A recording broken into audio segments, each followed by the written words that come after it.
नमस्कार दोस्तों, हम पढ़ रहे हैं कक्षा 11 की पुस्तक भारत भौतिक पर्यावरण। ठीक है, तो भारत भौतिक पर्यावरण को हम शुरू कर रहे हैं। इसमें 3 अध्याय में पढ़ने हैं शुरुआत के, और इसको हम समझते हैं इस प्रकार की जो इसकी इंडेक्स है वो किस तरह से हैं। तो इसका इंडेक्स रहा ये। इंडेक्स में प्रथम खंड है प्रस्तावना। प्रथम खंड 1 से 6 पेज तक हैं और उसमें एक ही अध्याय है भारत, उसकी स्थिति। ठीक है, दूसरा खंड है भू आकृति विज्ञान और उसमें 7 से लेकर 32 तक के पृष्ठ हैं।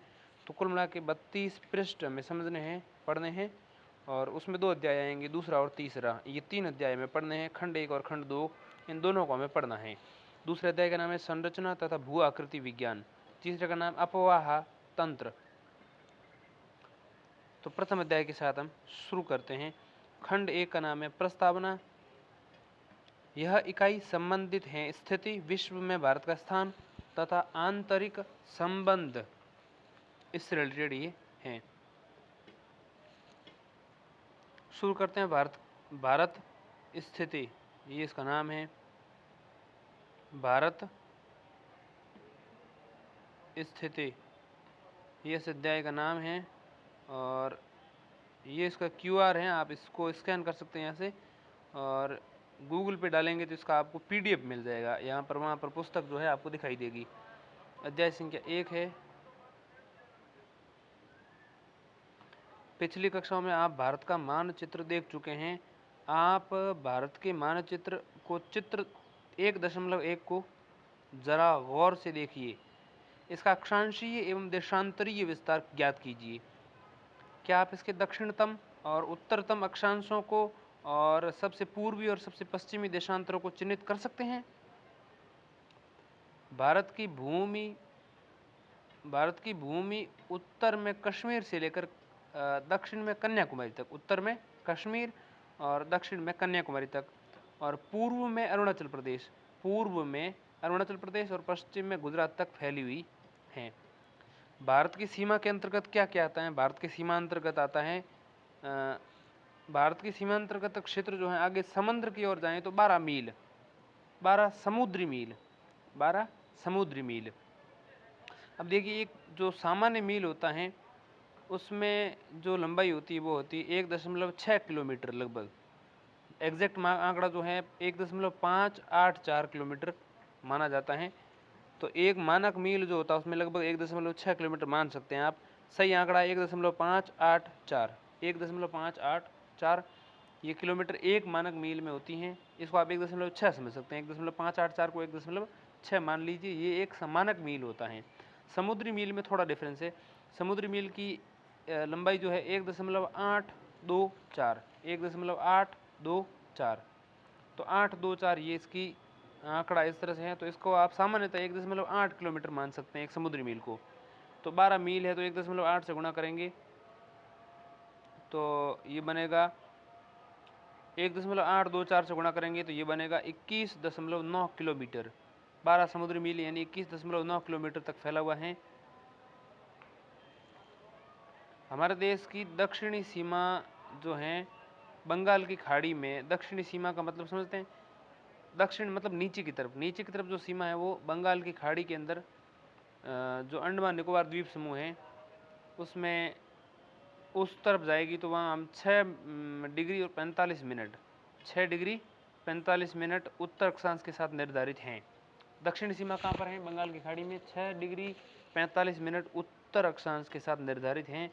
आइए हम इतने बड़े अक्षांशीय व देशांतरीय विस्तार के परिणामों का विश्लेषण करें। यदि आप भारत के अक्षांशीय व देशांतरीय विस्तार की गणना करें तो ये लगभग 30 डिग्री है। कितना है? लगभग 30 डिग्री है। अक्षांशीय विस्तार भी 30 डिग्री और देशांतरीय विस्तार भी 30 डिग्री के आसपास है। दोनों ही देखिए 30-30 डिग्री का अंतराल है। मतलब देशांतरीय विस्तार देखें चाहे अक्षांशीय विस्तार देखें, दोनों कितना है? 30-30 डिग्री का विस्तार है। क्योंकि 8 डिग्री 4 मिनट उत्तरी अक्षांश से लेकर के 37 डिग्री 6 मिनट तक उत्तरी अक्षांश स्थलीय सीमा है, केवल स्थलीय विस्तार जो है, और इधर जो है, इधर दूसरा जो विस्तार है देशांतरीय विस्तार, वो 68 डिग्री 7 मिनट से 97 डिग्री 25 मिनट देशांतरीय विस्तार हैं। 68 डिग्री 7 मिनट से लेकर के 97 डिग्री 25 मिनट देशांतरीय विस्तार हैं। अब देखिए दोनों की लगभग 30-30 डिग्री, लगभग मान के चलिए लगभग 30-30 डिग्री दोनों की गणना करें। यदि आप अक्षांश और देशांतरीय विस्तार की गणना करें तो लगभग 30 डिग्री हैं, जबकि उत्तर से दक्षिण तक की जो लंबाई है वो है 3214 किलोमीटर। 3214 किलोमीटर, मतलब जो उत्तर से दक्षिण ऊपर से नीचे की तरफ लंबाई देखते हैं तो वो 3214 किलोमीटर लंबाई है, और पूर्व से पश्चिम देखें तो वो 2933 है। ऊपर से नीचे नीचे से ऊपर की तरफ देखें तो 3214 किलोमीटर लंबाई है, 3214, और पूर्व से पश्चिम 2933 है। तो 3214 और 2933, जबकि दोनों का जो विस्तार है वो 30-30 डिग्री, लगभग 30-30 डिग्री आसपास ही है, मतलब ज़्यादा अंतर नहीं है इनमें। फिर भी इनमें जो ये लंबाई है इसमें इतना अंतर क्यों है? यहाँ देखने योग्य बात यह है कि पूर्व से पश्चिम लंबाई केवल 29-33 किलोमीटर है। इसका अंतर का कारण क्या है? देखिए, इस अंतर को समझने के लिए आपको एक पुस्तक है हमारी, और पुस्तक है, उस पुस्तक में जाकर जाना पड़ेगा, और उस पुस्तक का नाम है प्रयोगात्मक कार्य भाग 1, राष्ट्रीय शैक्षिक अनुसंधान प्रशिक्षण परिषद 2006।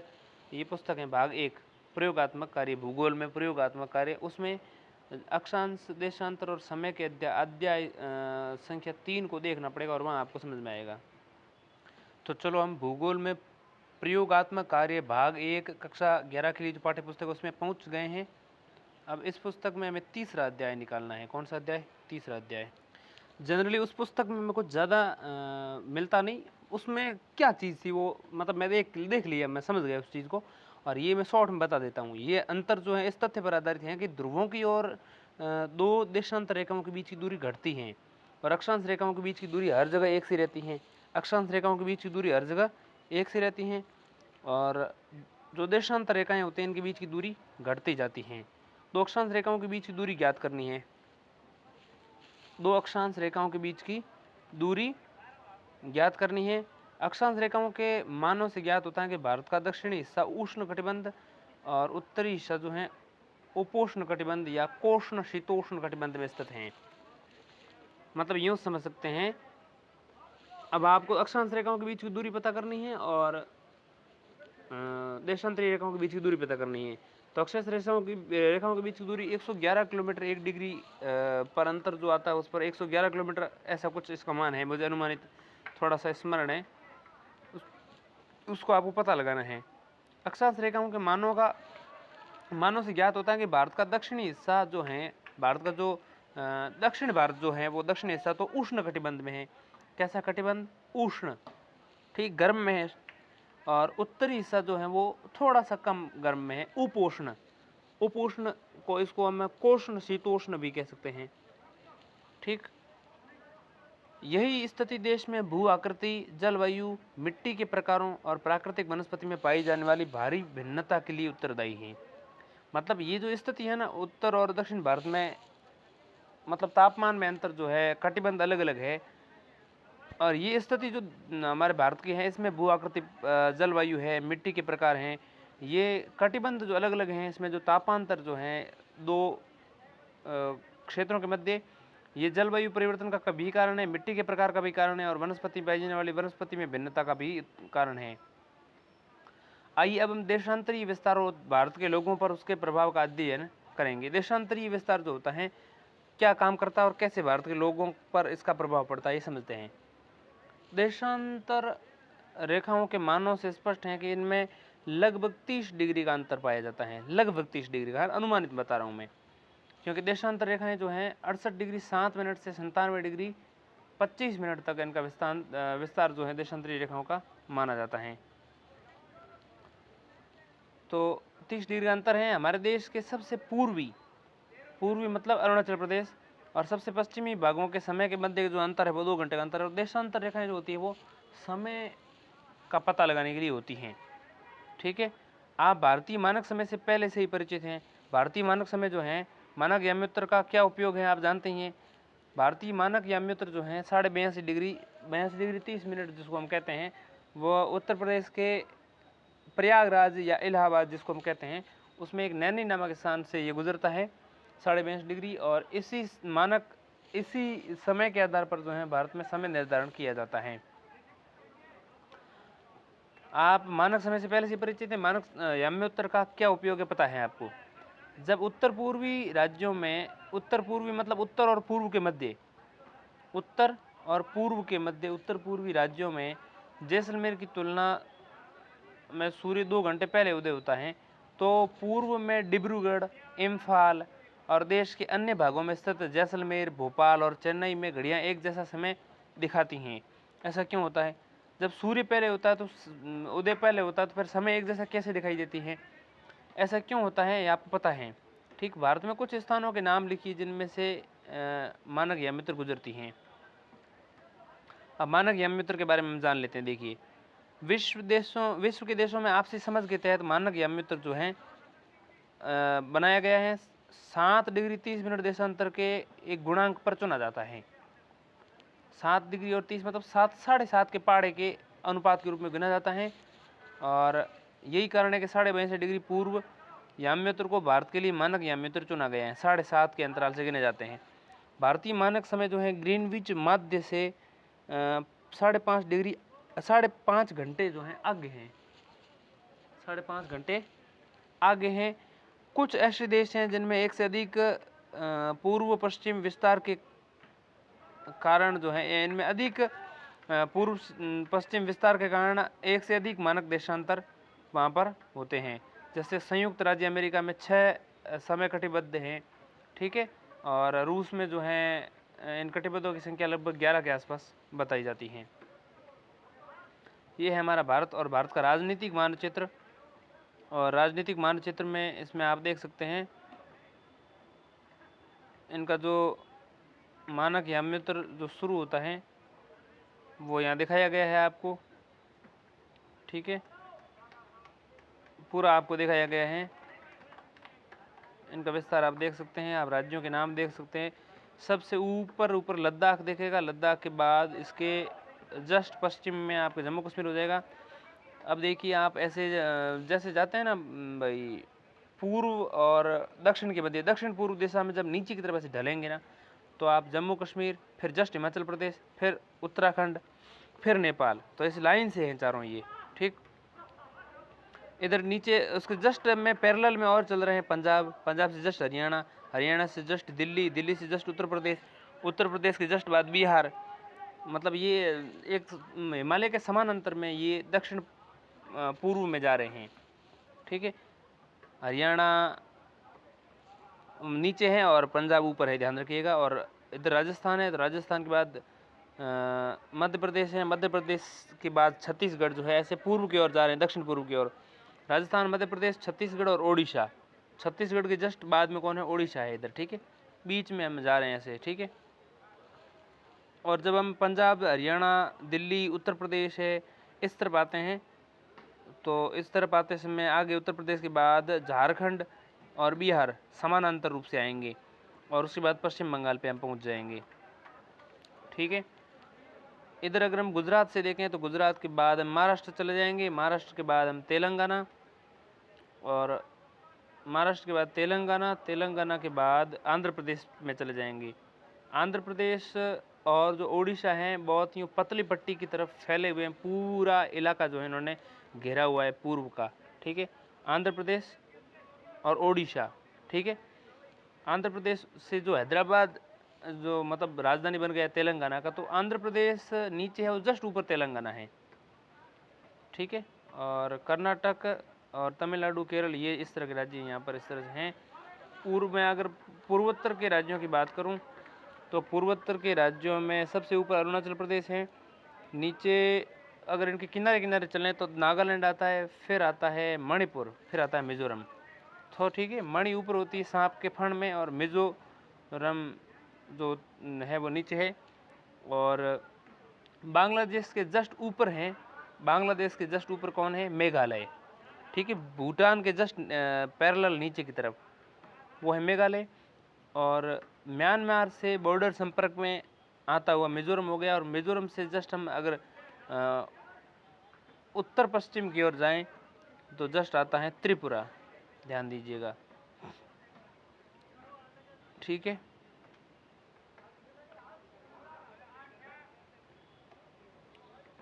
अब हम भारत का स्थिति और ये सब देखते हैं। भारत का क्षेत्रफल जो है 32.8 लाख वर्ग किलोमीटर है, 32.8 लाख वर्ग किलोमीटर है।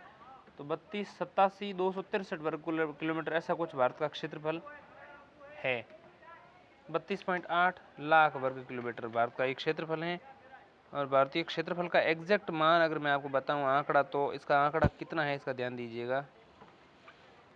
तो भारत का क्षेत्रफल है 3287,263 वर्ग किलोमीटर, या यूँ कह सकते हैं 32.8 लाख वर्ग किलोमीटर।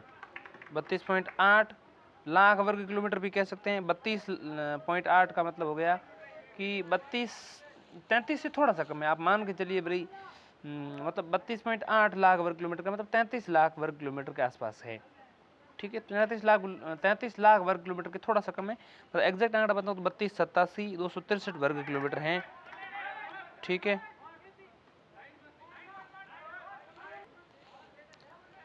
विश्व के स्थलीय धरातल का अगर क्षेत्रफल देखें, स्थलीय धरातल का, ठीक है, स्थलीय धरातल के क्षेत्रफल का 2.4% भाग है भारत। ठीक है, इस प्रकार भारत विश्व का 7वां बड़ा देश है। कितना? 7वां। तो इससे जो बड़े 6 हैं वो हैं, एक तो रूस सबसे बड़ा, फिर कनाडा, दूसरा कौन सा है? कनाडा, फिर चीन तीसरे नंबर पे। ठीक है, कनाडा, फिर चीन, फिर अमेरिका, रुक चीन, अब अमेरिका, ब ब्राज़ील, आ ऑस्ट्रेलिया और भा भारत। तो भारत जो है 7वें नंबर पे हैं। 6 जो बड़े हैं उसमें एक तो आता है रूस, कनाडा, 2 ये हो गए, चीन और अमेरिका। ठीक, चीन और अमेरिका ये हो गए 4, ब ब्राज़ील और ऑस्ट्रेलिया, ब्राज़ील और ऑस्ट्रेलिया ये हैं। तो भारत 7वां बड़ा देश हो गया। क्या आपको 9वीं कक्षा की पुस्तक में पढ़े गए भारत के बड़े देशों के नाम याद हैं?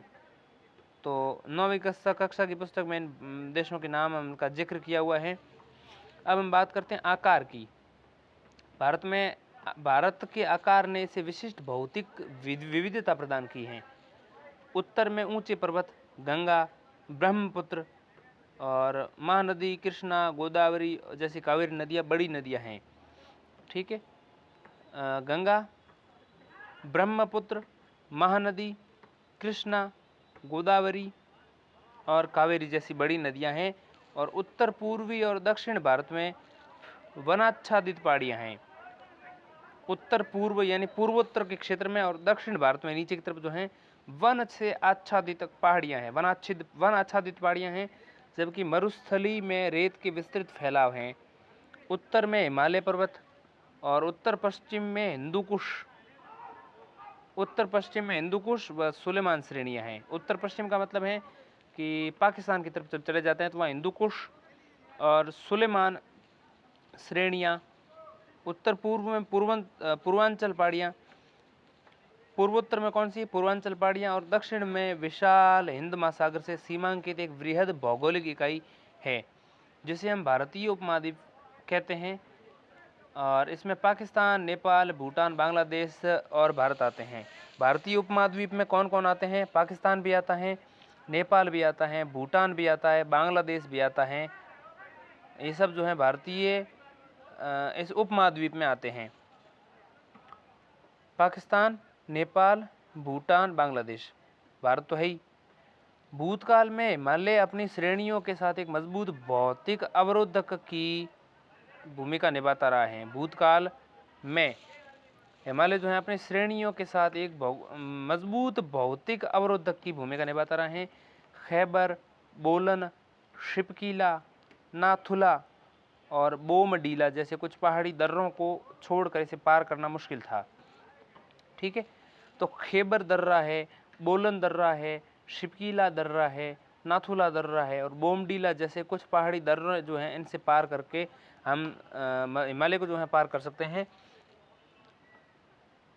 हिमालय पर्वत ने भारतीय उपमहाद्वीप को एक अद्वितीय क्षेत्रीय पहचान स्थापित करने में सहायता की है। तो हिमालय पर्वत जो है भारतीय उपमहाद्वीप को एक अद्वितीय क्षेत्रीय पहचान स्थापित कराने में सहायता करता है। भारत के भौतिक मानचित्र का हवाला देते हुए अब आप उन भौतिक विविधताओं का वर्णन कर सकते हैं। भारत के भौतिक मानचित्र का हवाला देते हुए अब आप उन भौतिक विविधताओं का वर्णन कर सकते हैं जो कश्मीर से कन्याकुमारी लेकर के और राजस्थान में जैसलमेर से मणिपुर में इम्फाल तक यात्रा करते समय अपने मार्ग में आएंगे। तो ये भौतिक विविधताओं का वर्णन जो है भौतिक मानचित्र का हवाला देते हुए आप वर्णन कर सकते हैं। भारत का प्रायद्वीप भाग जो है हिंद महासागर की ओर उभरा हुआ है।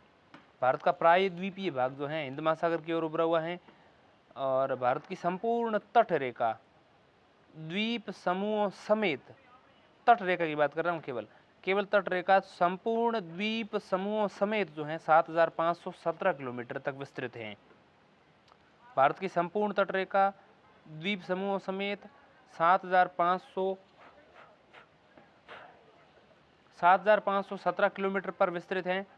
अतः देश के रूप में भारत भौतिक दृष्टि से विविधतापूर्ण भूभाग है, जिससे यहाँ विभिन्न प्रकार के संसाधन पाए जाते हैं।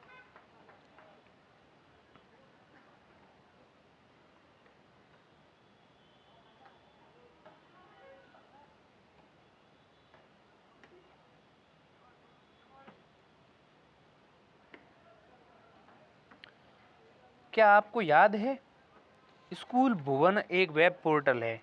स्कूल भुवन एक वेब पोर्टल है जो देश के प्राकृतिक संसाधनों, पर्यावरण और सतत विकास में उनकी भूमिका के बारे में छात्रों के बीच जागरूकता लाने के लिए मानचित्र आधारित शिक्षा प्रदान करता है। यह एनसीईआरटी पाठ्यक्रम के अनुसार भुवन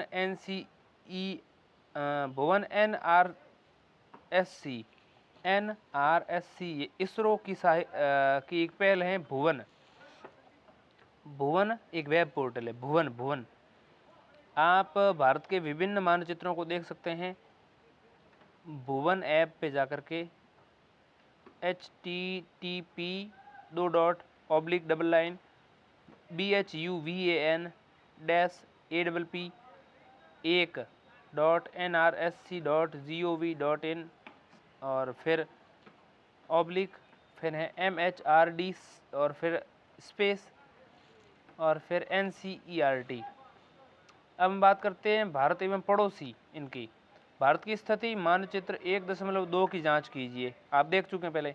आप देखेंगे कि भारत एशिया महाद्वीप के दक्षिण मध्य में स्थित है। एशिया महाद्वीप के दक्षिण मध्य में स्थित है और बंगाल की खाड़ी और अरब सागर के रूप में विस्तृत इसकी दोनों भुजाएं हिंद महासागर के साथ सीमा बनाती हैं।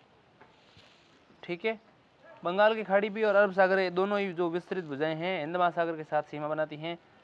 प्रायद्वीपीय भारत की इस सामुद्रिक स्थिति की वजह से ही भारत समुद्री व वायु मार्गों द्वारा अपने पड़ोसी क्षेत्रों से जुड़ा हुआ है। मानचित्र को देखते हुए भारत के पड़ोसी देशों की एक सूची बनाइए। श्रीलंका और मालदीव हिंद महासागर में स्थित 2 द्वीपीय देश हैं। श्रीलंका भी और मालदीव भी हिंद महासागर में स्थित हैं और दोनों ही कैसे देश हैं? द्वीपीय देश हैं जो भारत के क्या हैं? पड़ोसी हैं। दोनों ही कौन से महासागर में? हिंद महासागर में स्थित हैं। ठीक है, श्रीलंका भारत से मन्नार की खाड़ी और पाक जल संधि द्वारा अलग हुआ है। ठीक है, मन्नार की खाड़ी, श्रीलंका जो है भारत से मन्नार की खाड़ी और पाक जल संधि द्वारा अलग हुआ है। मन्नार की खाड़ी और पाक जल संधि। ठीक, खाड़ी और जल संधि में क्या अंतर है आपको समझना चाहिए। ठीक है, खाड़ी का मतलब है, खाड़ी का मतलब गड्ढा ही होता है एक तरीके से। तो जल संधि क्या है? दो जलों को जोड़ने की वाली संधि। ठीक, आप सोचते हैं कि आज के आधुनिक युग में भौतिक दूरी अपने पड़ोसी देशों से अंतःक्रिया करने में बाधक हैं। भौतिक दूरी क्या है? अपने पड़ोसी देशों से अंतःक्रिया में बाधक हैं। हमने किस प्रकार भौतिक दूरियों द्वारा पैदा किए गए यात्रा के घर्षण को तटस्थ किया है। अभ्यास देखेंगे। नीचे दिए गए 4 विकल्पों में से उपयुक्त उत्तर का चयन कीजिए। निम्नलिखित में से कौन सा अक्षांशीय विस्तार भारत की संपूर्ण भूमि के विस्तार के संदर्भ में प्रासंगिक है? तो ये सवाल को ढंग से पढ़ें तो संपूर्ण भूमि के विस्तार के संदर्भ में प्रासंगिक है। भूमि, संपूर्ण भूमि के विस्तार के संदर्भ में प्रासंगिक है। तो इसका उत्तर आपको पता करना है। तो यहाँ पर संपूर्ण भूमि की बात की है, मतलब ये है कि वो समुद्री सीमा भी मिला करके बात कर रहा है। संपूर्ण का मतलब ये हुआ, ठीक है। तो ये 6 डिग्री 45 मिनट से 37 डिग्री 6 मिनट तक होना चाहिए, ठीक है। केवल स्थलीय की बात की होती, केवल स्थलीय सीमा, भाई केवल स्थलीय विस्तार देखें तो संपूर्ण भूमि का मतलब हुआ है कि जल भी शामिल है इसमें। तो 6 डिग्री 45 मिनट से 37 डिग्री 6 मिनट तक इसका विस्तार है। दूसरा प्रश्न है, निम्नलिखित में से किस देश की भारत के साथ सबसे लंबी स्थलीय सीमा है? तो सबसे लंबी स्थलीय सीमा बांग्लादेश के साथ है। 4096.6 किलोमीटर लंबी स्थलीय सीमा लगती है, ठीक है। निम्नलिखित में से कौन सा देश क्षेत्रफल में भारत से बड़ा है? तो क्षेत्रफल में फ्रांस छोटा है, ईरान छोटा है, मिस्र भी छोटा है, लेकिन चीन बड़ा है। निम्नलिखित याम्योत्तर में कौन सा भारत का मानक याम्योत्तर है? मानक याम्योत्तर 82 डिग्री 30 मिनट पूर्व देशांतर, ठीक है। अगर आप एक सीधी रेखा में राजस्थान से नागालैंड की यात्रा करें तो निम्नलिखित नदियों में से किस एक नदी को आप पार नहीं करेंगे? सिंधु नदी को पार नहीं करेंगे, क्योंकि सिंधु नदी जो है रह जाती हैं पीछे की तरफ। यमुना को पार करेंगे, बिल्कुल करेंगे, गंगा को भी पार करेंगे, और ब्रह्मपुत्र भी बीच में आएगी। निम्नलिखित प्रश्नों का उत्तर 30 शब्दों में दें। क्या भारत को एक से अधिक मानक समय की आवश्यकता है? यदि हाँ, तो ऐसा आप क्यों सोचते हैं? देखिए, भारत में एक से अधिक मानक समय की आवश्यकता है नहीं, क्योंकि बहुत ज़्यादा विस्तार है नहीं, 30 डिग्री का विस्तार है, और एक मानक याम्योत्तर से काम चल जाता है, ठीक है।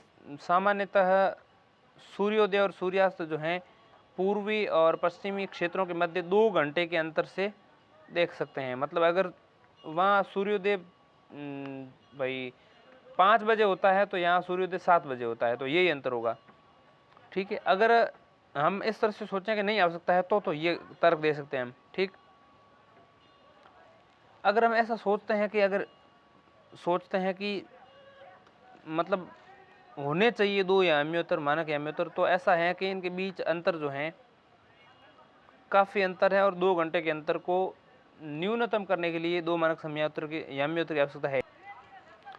तो जनरली अगर 2 मानक याम्योत्तर का हम रख भी लेना तो फिर 2 घड़ियाँ अलग अलग यूज़ करनी पड़ेगी। ये समस्या है। इस समस्या से निपटने के लिए एक ही मानक याम्योत्तर की स्थिति है। भारत की लंबी तट रेखा के क्या प्रभाव हैं? ठीक है, लंबी तट रेखा के बहुत सारे प्रभाव हैं, ठीक है। एक तो समुद्र के किनारे रहने वाले लोगों के लिए जो है समुद्र जो है एक विशाल संपदा की तरह है, ठीक है। वहाँ से मत्स्य पालन हो सकता है। मत्स्य पालन के अलावा बहुत सारे चीज़ें जो हैं समुद्र से प्राप्त होती हैं, और उनसे जो है व्यवसाय और आजीविका लोगों के चलती हैं। तो लंबी तट रेखा के ये प्रभाव मैं देख पा रहा हूँ। इसके अलावा भारत का देशांतरीय फैलाव इसके लिए लाभप्रद है। भारत का देशांतरीय फैलाव इसके लिए किस प्रकार लाभप्रद है? देशांतरीय विस्तार जो है, देशांतरीय विस्तार की वजह से समयांतर यहाँ पर है भारत में, और सूर्योदय पूर्व में और पश्चिम में जो है 2 घंटे के अंतर से यहाँ पर लगभग होता है। 30 डिग्री का अंतर है, और इस वजह से 2 घंटे का अंतर आ जाता है। 15 डिग्री से 1 घंटे का अंतर आता है, 60 मिनट का अंतर आता है। तो 30 डिग्री से लगभग 2 घंटे का अंतर यहाँ पर आता है। और लाभप्रद किस प्रकार है, इस पर मैं अब सोच नहीं पा रहा हूँ। इस पर सोचता हूँ, देखता हूँ क्या मिलता है। तो भारत का देशांतरीय फैलाव इसके लिए लाभप्रद किस प्रकार है? देखिए, देशांतरीय फैलाव में 2 घंटे का सूर्यांतर तो है, लेकिन घड़ी एक ही इस्तेमाल होती है, ये हमारे लिए लाभप्रद है। जबकि अब अगला सवाल है, जबकि पूर्व में उदाहरणतः नागालैंड में सूर्योदय पहले होता है और पहले ही अस्त होता है, फिर कोहिमा और नई दिल्ली में घड़ियाँ एक ही समय क्यों दिखाती है? क्योंकि एक ही मानक समय होता है, ठीक है। अब देखिए, प्रश्न संख्या 3 है, परिशिष्ट एक के आधारित क्रियाकलाप इस अभ्यास को समझने और विद्यार्थियों को करवाने में अध्यापक सहायता कर सकते हैं। ठीक है। एक ग्राफ पेपर पर मध्य प्रदेश, कर्नाटक, मेघालय, गोवा, केरल, हरियाणा की जिलों की संख्या को अलगित कीजिए। क्या जिलों की संख्या का राज्यों के क्षेत्रफल से कोई संबंध है?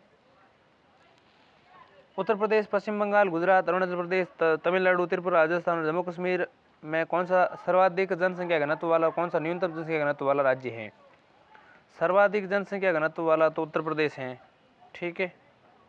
और न्यूनतम जनसंख्या घनत्व वाला तो कौन सा होना चाहिए? गुजरात भी तो, गुजरात जनसंख्या घनत्व में अच्छा हो सकता है, देखता हूँ एक बार में।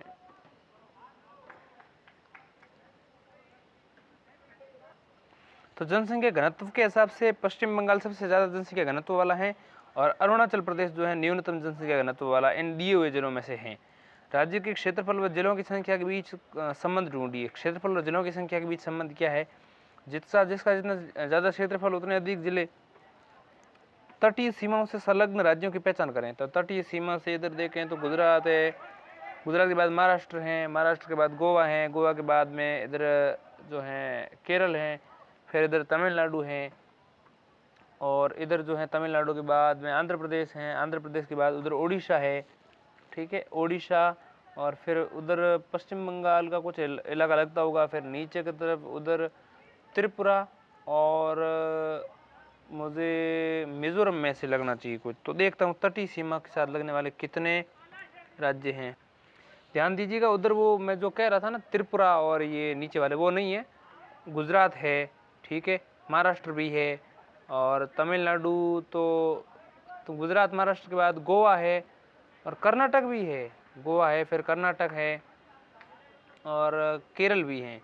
गोवा है, कर्नाटक है, केरल है, तमिलनाडु भी है, आंध्र प्रदेश तो है ही, ओडिशा भी है, और पश्चिम बंगाल भी है। पश्चिम बंगाल से आगे नहीं है।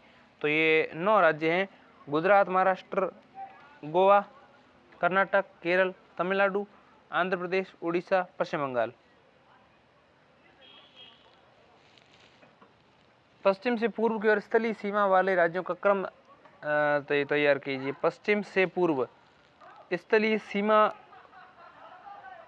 सीमा वाले राज्यों का क्रम तैयार कीजिए। स्थलीय सीमा वालों राज्यों, ठीक है, पश्चिम से लेकर के पूर्व स्थलीय सीमा वाले राज्यों का क्रम तैयार कीजिए। परिशिष्ट 2 पर आधारित क्रियाकलाप। उन केंद्र शासित क्षेत्रों की सूची बनाइए जिनकी स्थिति तटवर्ती है। केंद्र शासित क्षेत्रों की सूची बनाएं तो उसमें एक तो आता है पुदुचेरी या पुडुचेरी, ठीक है, दामन और दीव, और इसके अलावा अंडमान निकोबार और लक्षद्वीप, ठीक है। दमन और दीव ही है, दादर और नगर हवेली शायद नहीं है, मेरा अनुमान ऐसा है। बाकी तो देखते हैं उसका तटीय से लगने वाले कौन कौन से राज्य हैं।